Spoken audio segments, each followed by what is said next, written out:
नमस्कार दोस्तों, बहुत बहुत स्वागत है आप सभी का हमारी 2 मिनट स्टोरी में। दोस्तों आज मैं बहुत ही प्यारी कथा लेके आई हूँ। बहुत ही प्यारी कहानी है आपके लिए।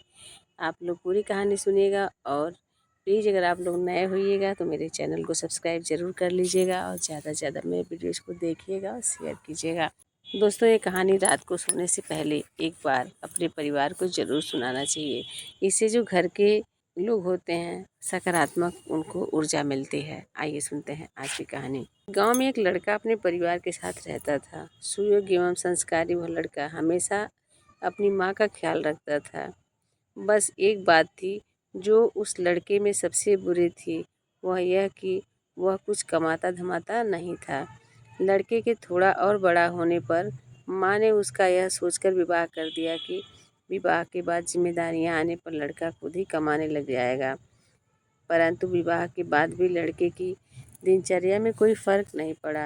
अब भी लड़का दिन भर बस घर में पड़ा रहता।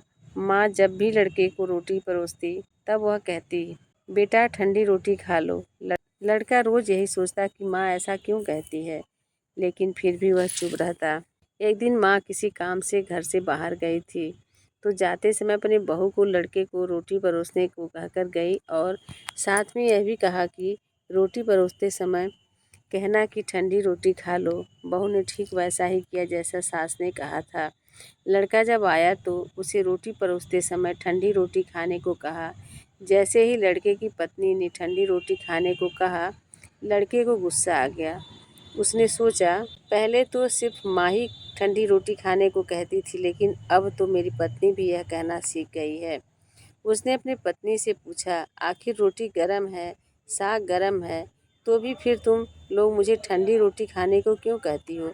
लड़के की पत्नी ने कहा, मुझे तो आपकी माताजी ने ऐसा कहने को कहा था, मैंने इसलिए कह दिया। आप उनसे ही पूछ लीजिएगा, आखिर वह आपको ऐसा क्यों कहती हैं?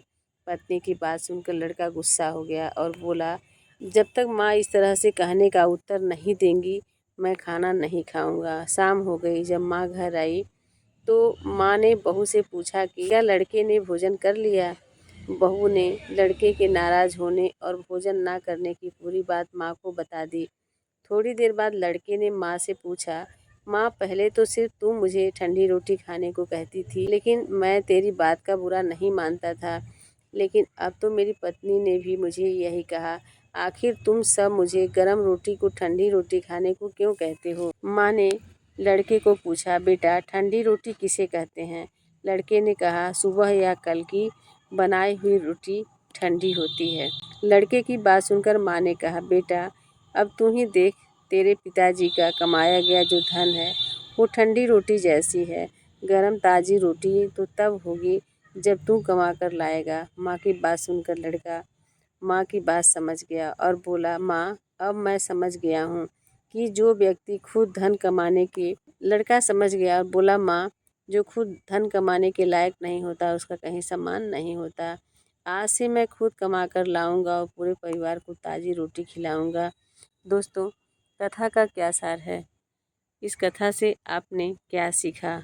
विवाह होने के बाद ठंडी रोटी नहीं खानी चाहिए, अपने कमाए हुए धन से रोटी खाना चाहिए। अब आप ही सोचिए, भगवान राम के वनवास के दौरान जब रावण माँ सीता को छल से ले गया, किसी भी रामायण में यह नहीं लिखा हुआ है कि भगवान राम ने अपने भाई भरत को यह समाचार दिया हो कि भरत, रावण मेरी पत्नी को छलपूर्वक ले गया है, तुम आकर मेरी सहायता करो। क्योंकि मर्यादा पुरुषोत्तम राम यह समझते थे कि विवाह किया है तो पत्नी स्त्री की रक्षा करना, अपनी स्त्री की रक्षा करना मेरा धर्म है, मेरा कर्तव्य है।